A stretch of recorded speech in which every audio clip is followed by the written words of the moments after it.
Hey gang, as part of my birthday this year, I put up the compulsory VTuber react video to the Bricky factions videos. I didn't realize he had 2 of them. I've never seen them. I've been in Warhammer for like 4 years now, and I thought it was time to finally become a VTuber that I was destined to be and do the react to it. So I hope you enjoy my shenanigans, I guess. In a random given world, the entirety of the planet's surface is dedicated to manufacturing. But that's a little tricky, isn't it? Considering that the usage of silica animus, or AI, is a big no-no, and basically the largest affront to their divine machine god possible. Fortunately, there's a really neat alternative that they've come up with. Whether they deserve it or not is unimportant, and whether they can still keep their consciousness trapped in their own minds is another thing entirely.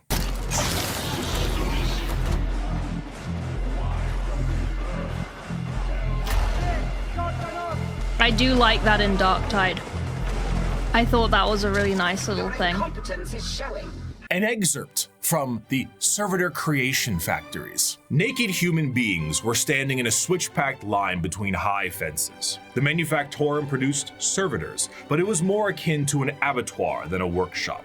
Every surface was easily cleanable. Servitors with spray units surgically attached to their backs prowled about, hosing filth from slit drains set into the perfectly smooth, slanted floors. As the line slowly advanced, the people were passed through various scanning devices, most of them mounted in ugly, functional arches that let out a constant series of acceptance chimes. Occasionally, one would let out an angry blare, and the indicator lumens would flash red. The rejected person was then swallowed up by a trapdoor opening beneath their feet. From these pits wafted a hideous stench and the grinding sounds of industrial mincers. One rejected man grabbed onto the lip and hung there, arms and hands bloodied, shouting a stream of defiant profanities. Guards lined the grating either side of him and shocked him until he fell. The adepts wouldn't even waste bullets on these people. The trapdoor flipped up, and the next terrified person was ushered forward. Violent metal arms snatched them up and spread-eagled them in the air, and a servitor shearer shaved them all over. At another, they were subjected to a high-pressure counter-septic wash whose chemical stink made me choke from 100 feet away. More scanners, more rejects winnowed out. I want to read that forcibly book. Dressed them in a heavy rubberized garment common to all monotask servitors. These were saggy on them, all one size, until another process force-shrank them to fit their bodies where metal cuffs, sockets, and collars bit into vulnerable flesh. The last few prayers gave way to screams at that point, and even the most stoic shouted in pain. They were ushered over a floor buzzing with power that made them shriek with every footstep. "What's that for?" I asked. "Follicular inhibitor, to stop their hair from growing," he said. Freaking sweet, Lois! As for their scientific pursuits, the Mechanicum believe in the preservation of knowledge above all and the quest to expand it. However, as opposed to just innovating and inventing on their own with their vast technological know-how, they believe that it is a form of tech heresy. You see, because of their religious viewpoints on technology itself, they believe that the instruction booklet itself is just as holy as the Lego set it builds, and to innovate on that without the proper written knowledge is to go against the divine word of the machine god itself. One time, scouts of the Imperial Guard found a functioning STC that provided the schematics on a knife that happened to be a bit lighter and a bit sharper than most other knives. These knives were adopted by 30 Space Marine chapters and were one of the most advanced discoveries of the century. This discovery was so significant that they were each awarded a planet for finding this. A planet for a machine that taught them how to make knives. Due to their religious organization, you can probably guess the Mechanicum are organized in a feudal structure with the highest individuals in power being a part of the priesthood. And despite being the manufacturing end of the Imperium, they do actually have their own military forces. They have the Skitarii Private Army and all their various 1920s Martian-style mechanisms like Doom Crawlers, Castellan robots, and of course, I love those robots, the Titan Legions. because nothing is cooler than a robot that towers over buildings. Ultimately, the 30K Titans are so much cooler than 40K ones. Becoming absent, thus causing the Imperium to stagnate as a whole. After the groundwork had been set unification-wise, it was time to start getting things together for the Emperor's great crusade across the stars to bring humanity under one banner. The Thunder Warriors were a perfect fighting force for unifying Terra and Luna, but the galaxy was a whole different thing. You see, these warriors weren't soldiers in the eyes of the Emperor. They were tools, extremely blunt tools used for the fast conquest of Terra. As the Emperor was concerned, the tools you use at home aren't the same ones you take on a road trip. So the Emperor rid himself of his tools in the exact manner you think he did, and he went forward to crafting a brand new tool. One more mobile, more efficient, and ready for his next era of conquest. They shall be my finest warriors, these men who give of themselves to me. They will be my bulwark against the terror. They are the defenders of humanity. They are my Space Marines. And they shall know no fear. The Primarch Project was started to create charismatic and unique leaders in the Imperial military.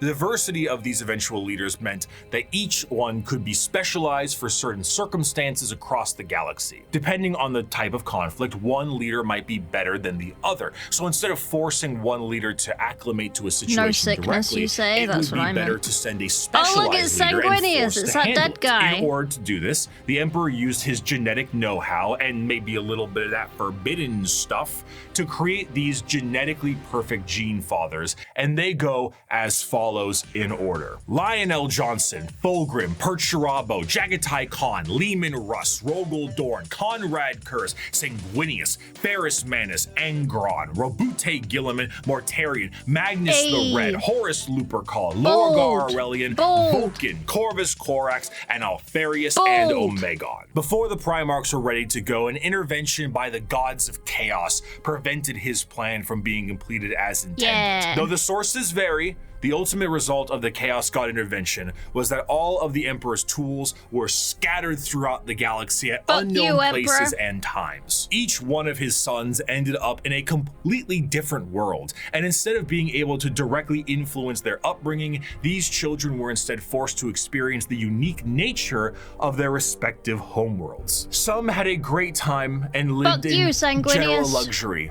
Others, not so much. These original Space Marine legions that were created alongside their Primarchs go in order: the Dark Angels, Emperor's Children, Iron Warriors, White Scars, Space Wolves, Imperial Fists, Night Lords, Blood Angels, Iron Hands, World Eaters, Ultramarines, Death Guard, Thousand Sons, Luna Wolves, eventually Sons of Horus. Why is he not using the Word Bearers, actual Salamanders, names? Raven Guard, and the Alpha Legion. Space Marines, Why is he unlike using their their gene fathers, the post-Primarch Primarchs names? are not made in a vat. There is a process to recruit more members from humanity itself, which seems a bit strange considering how massive a Space Marine is compared to a normal man. But don't forget, the Emperor is really good with genetics. Ultramarines weren't even called Ultramarines, Let's right? go with anesthetic, however. These prospects are recruited across humanity from various reasons and methods, and are generally killed during that process. But sometimes they aren't, and they are able to go through more and more of the actual training to assess certain traits that are important and relevant. Do you think these vegetable noodles will taste less rotten if I common factor microwave is them? a pure, unrelenting willingness to kill the enemies of the Imperium. After going through psychological Or do you think screening, microwaving the prospect, them will now called a neophyte,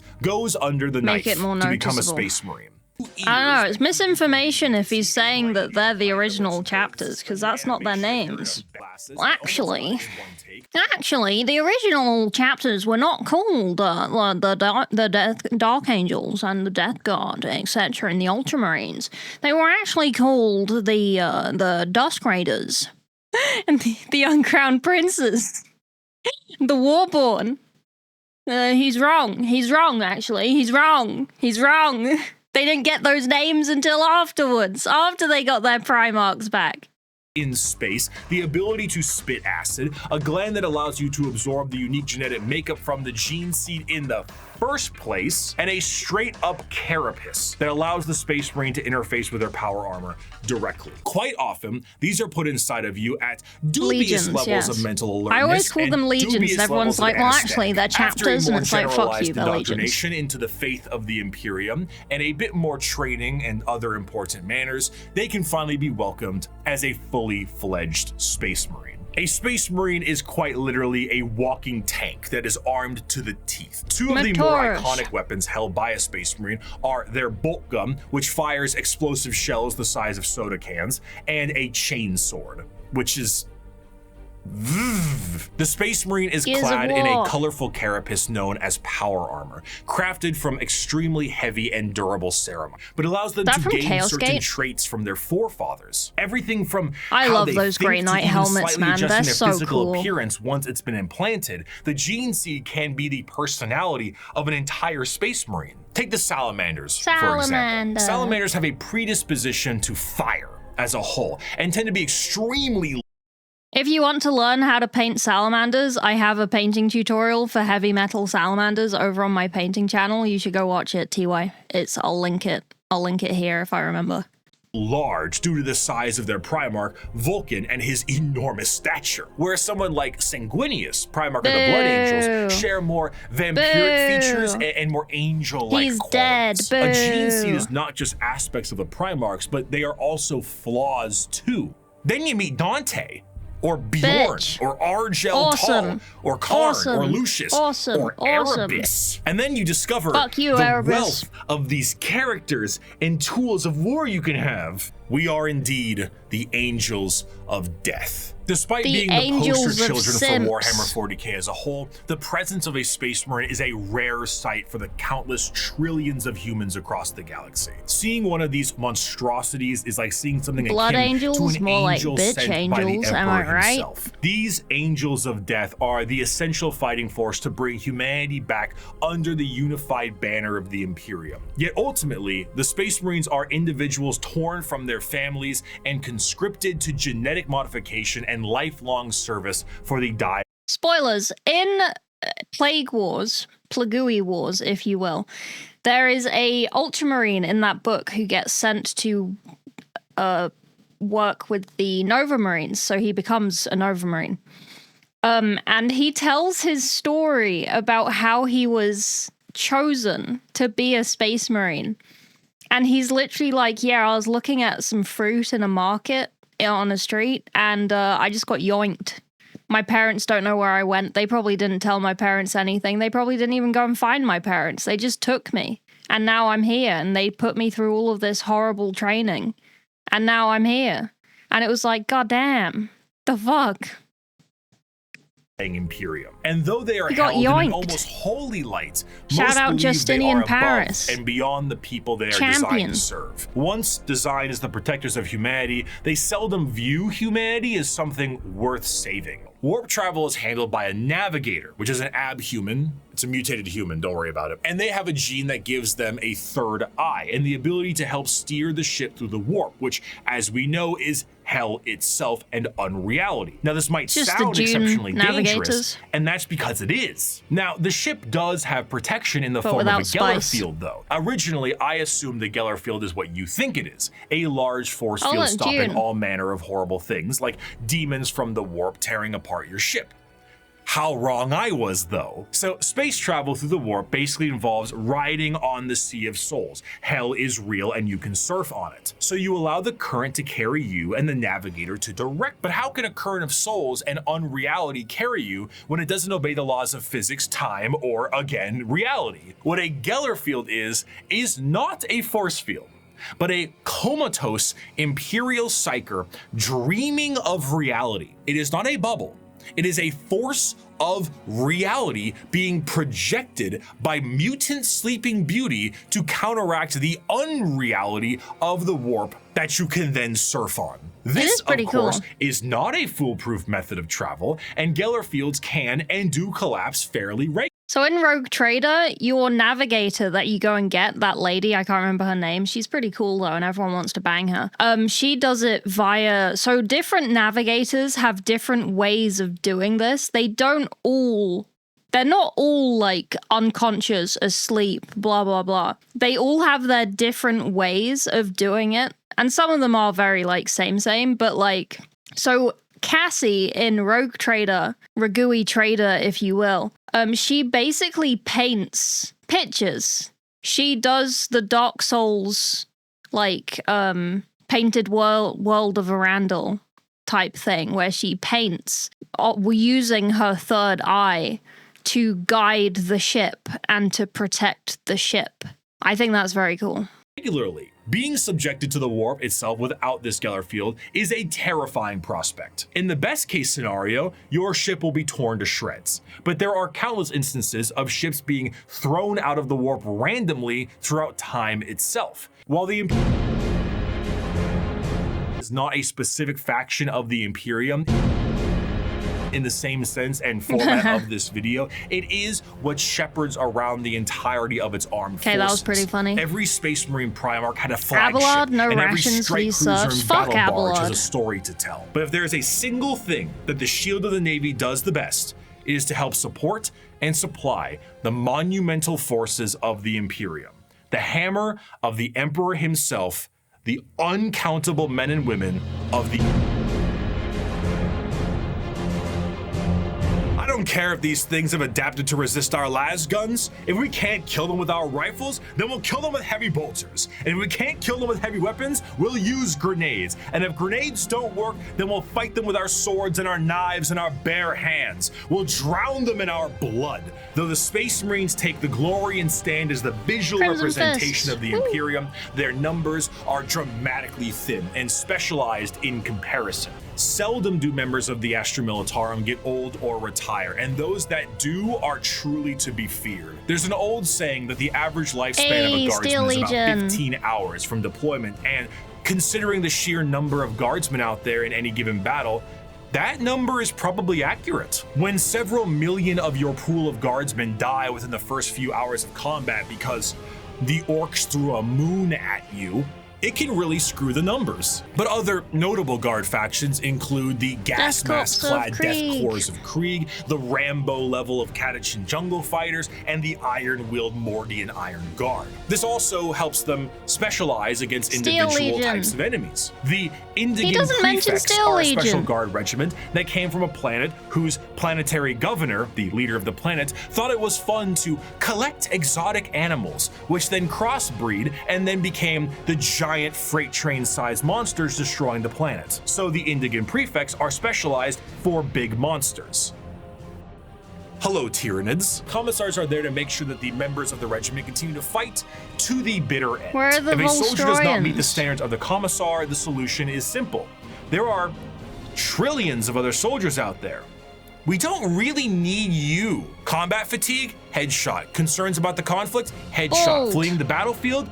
You bet that's a headshot. Considering that these officers tend to be outside of their That's a regiment, nice drawing. feelings on them can be mixed. And in fairness, certain commissars, like the esteemed Ibram Gaunt or Caiaphas Kane, tend to do a bit better with the whole people talking part. The Imperium is described as having 1,000,000 worlds. 1,000,000 worlds, and each one of them gives soldiers to the Imperial Guard for the tithe. On a given battlefield, The in a cum given squad's gun? fight, What, the foot US soldiers lost? number in the millions, Did they tanks in the lose? tens of thousands, and you have enough artillery to turn the night sky day. For You have walkers one? and APCs and aircraft and horse cavalry and tanks the size of apartment buildings. The US lost 4-1 to Belgium.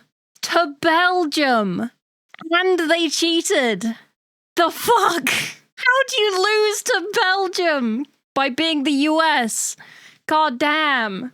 4-1. That's insane.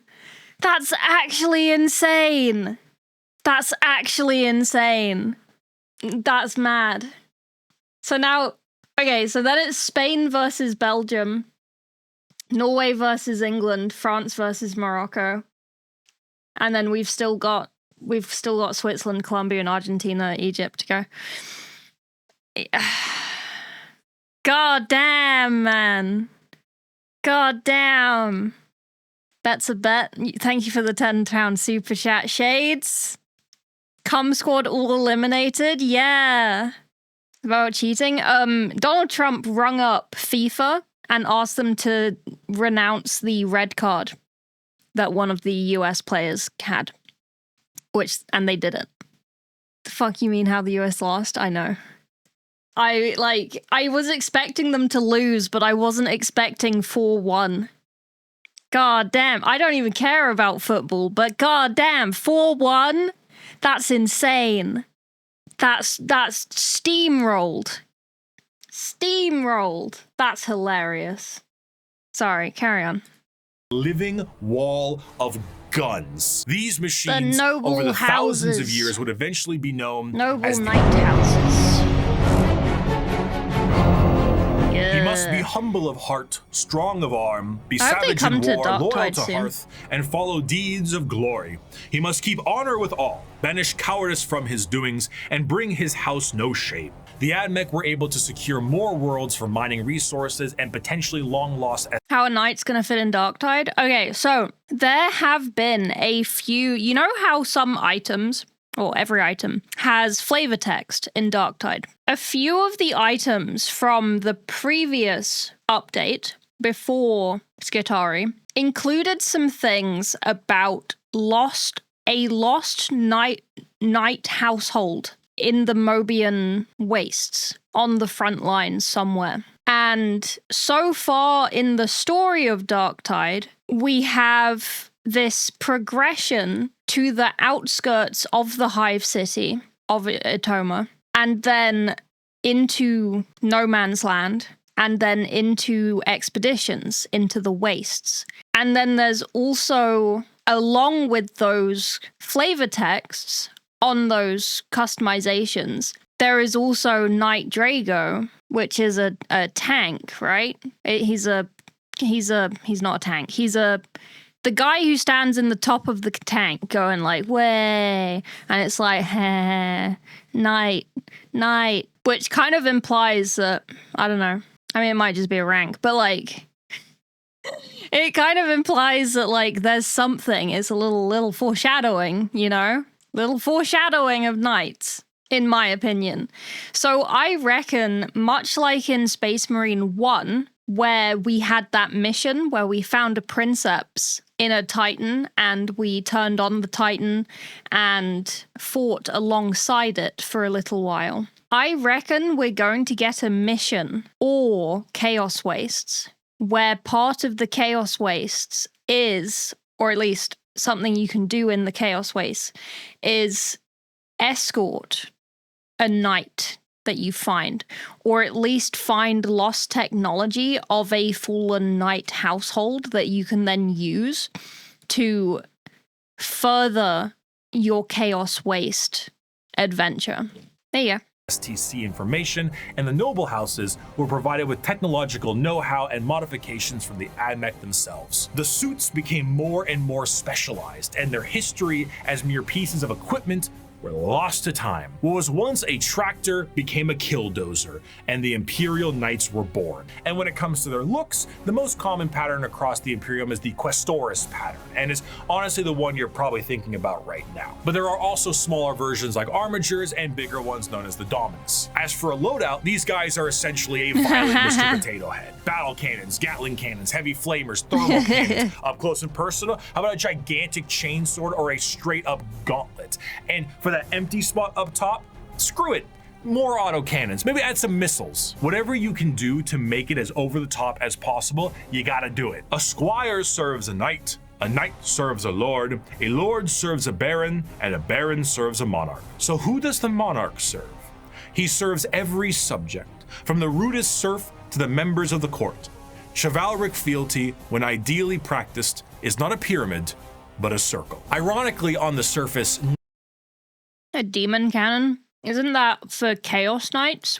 Where they basically, where someone like Vashtor, who makes the demon engines, puts essentially a demon soul into the cannon, and that's what it does. It's just a angry cannon. Night worlds themselves are one of the least grim, dark settings in the galaxy. Reverting to an ancient time with knights and peasants is almost an escapism from the techno hell of the modern Imperium.